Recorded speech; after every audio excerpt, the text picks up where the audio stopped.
सख्त hard sheet नहीं वो लै गए ना इस तरह इतना ही साइज़ दी बनासा ना इतनी ही साइज़ दी ए सीटां दा ना इत्थे कर्व आउंदा कर्व नहीं मतलब सीधियां ना इत्थों आवेगा इत्थे तक ही होवेगा ए मिडल इस तो 1 इंच उसकी आसान लम्मी रख छोड़ ठीक है 1 इंच लम्मी रख सी ना या 2 इंच कर लैसा ये फिर अपरों थोड़ा जा गैप रह सी क्योंकि बिल्कुल सही फिट नहीं ना हार्ड हो जाता तो ये नीच चीज़ तो बंदा बच जाता है थोड़ा जा इत्थे 2 इंच होर थल्ले हो जा सीने थोड़ा गैप रह गया इत्थे तक तकरीबन 2 इंच होर थल्ले आ गया तो ये इत्थों बंदा नीच मारे तो बंदा प्रोटैक्ट हो जाता है फिर ये जी मेरिया गलियां इत्थे करसा ना 2 सराख ये 2 सराख इत्थे आउणगे ना इत्थों पा के ते टाइयां 1 टाई या 2 टाई इधर तो 2 टाई उधर पा के ते ready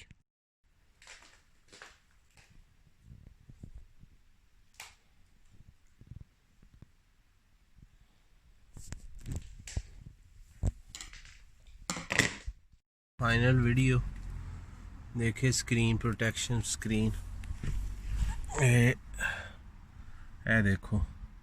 proper made to major ठीक है कोई गैप नहीं ठीक है इत्थों वापसी ए साइडां तो जिहड़ी है टेप ला के कोने गुलाई करके इत्थे तक मेरे फीट इत्थे आ रहे हैं गोडे ये इत्थे तक जा रही है क्यों क्योंकि इत्थों ये सेफ्टी वाइज लगने ना खतरा है ये फिर उतनी ही रखी है कि वैसे ही सीट अगे प्रोटेक्शन कर रही है ए अगों हिस्सा है ए थोड़ा गैप छोड़िया एक हाथ जितना कि जेड़े टैक्सियां लेन चलो जे को पैसे शैसे लैने किसे वो देख लो लेकिन ये देखे मेरा ए जगह है फेस कितना नीवा तो नीच तो सनीज वास्ते प्रोटेक्टेड गुड है ठीक है ए टेप राउंड कोने ठीक है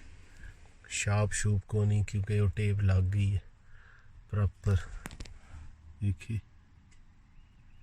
इधरों डोर चो जिले आमना मैं ए देखिए कोई राह च रुकावट नहीं कोई कुछ नहीं बिल्कुल नाल बैठे इन सीट ते क्योंकि इत्थों शेप स्टार्ट होंदी है सीट दी मैं वैसे ही उत्थे थोड़ी कट दिते क्योंकि थल्ले फिर बाहर सेफ्टी वाइज नहीं ठीक ए हुण थोड़ा जिहा बाहर ये अगर हीट गन होवे तो उस नाल थोड़ा बेंड कर सकते हो लेकिन मैं इत्थों सराख करके 2 टाई लैसा एदे विच पा के इसकी तके लचक है इस विच फ्लैक्सीबल है ये तको इत्थे कर देसा ए तके बिल्कुल सीट नाल जुड़ जासन बिल्कुल सीट नाल ठीक है तो ये हुण सराख करके ये फिर रह गया बाकी सारी स्क्रीन तक परफेक्ट बेहतरीन तो जे किसी नूं हेल्प चाहिए है